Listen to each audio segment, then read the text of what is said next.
43 করবুগ তিনি করবুগ block chairman Pranab ত্রিপুরানি বিশিংতৈ তিনি করবুগ indoor sport হল নগ তিপ্রা মথা পার্টি ইয়াকাरै আইপিএফটি পার্টি ও থাमथि थाम नुखुंनि जुकोचिनि भोटार हाबका आरो फाइमानजाक फाइगा ट्राइबेल वेलफेयर नि मंत्री शुक्लाचरण जमादिया ते आईपीएफटी नि कुबुं आदंराव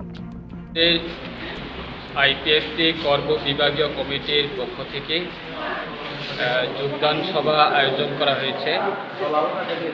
আজকে আমাদের এই যোগদান সভাতে 2023 বিধানসভা নির্বাচনের পরে আপনারা সবাই অবগত আছে যে করবুগ বিধানসভা কেন্দ্রটা এই গত বিধানসভা নির্বাচনে প্রতিদ্বন্দ্বিতা করেছিল আমাদের আইপিএফটি বিজেপি জোট প্রার্থী এবং ত্রিপুরা মথা এবং সিপিআইএম এবং অন্যান্য দলরা এই বিধানসভা কেন্দ্রে প্রতিদ্বন্দ্বিতা করেছিল। তার মধ্যে ত্রিপুরা মথা বিজয়ী হয়েছে। আজকে এই বিধানসভার নির্বাচনে পরে দেখি যে দ্বিতীয়বারের জন্য পুনরায় আবার আইপিএফটি বিজেপি এই রাজ্যে সরকার গঠন হয়েছে। তাই আজকে শুধু করবুগ আমাদের বিভাগীয় কমিটির পক্ষ থেকে শুধু জয়েনিং প্রোগ্রাম চলছে, যোগদান সভা চলছে সেটা না, আমাদের সমগ্র ডিভিশন কমিটি বিভাগীয় কমিটি আছে চোরাইবাড়ি থেকে সাবরুম পর্যন্ত।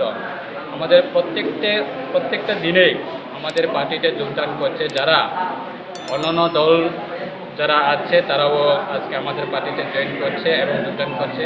সেরকমভাবে আজকে আমাদের করবুগ বিভাগীয় কমিটির যে যোগদান সভাতে প্রায় অন্যান্য রাজনীতি দল সেরে বিশেষ করে আমাদের এই বিধানসভা কেন্দ্রেতে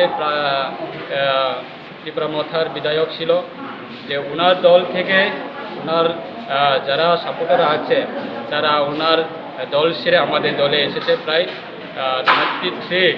33 পরিবারের প্রায় 92 ভোটাররা তারা আমাদের দলে যোগদান করছে। আজকে তাদেরকে আমরা আমাদের আইপিএফটি পার্টির পতাকা তাদের হাতে আমরা তুলে দিয়ে বরণ করে নিয়েছেন এবং আজকে এই যোগদান সভাতে উপস্থিত আছেন আমাদের পার্টি কার্যকারী রাজ্য কমিটির ভাইস প্রেসিডেন্ট শ্রী কৃষ্ণকান্ত জমাতিয়া এবং প্রাক্তন আমাদের কমটি বিধানসভা কেন্দ্রের বিধায়ক আমার দাদা সিন্ধুচরণ জমাতিয়া এবং আমাদের পার্টি আইপিএফটির সেন্ট্রাল কমিটির ভাইস প্রেসিডেন্ট রাজেন্দ্র রিয়াং এবং আইডব্লিউএফটি আমাদের মহিলা সংগঠনের রাজ্য কমিটির সভাপতি আমাদের ম্যাডাম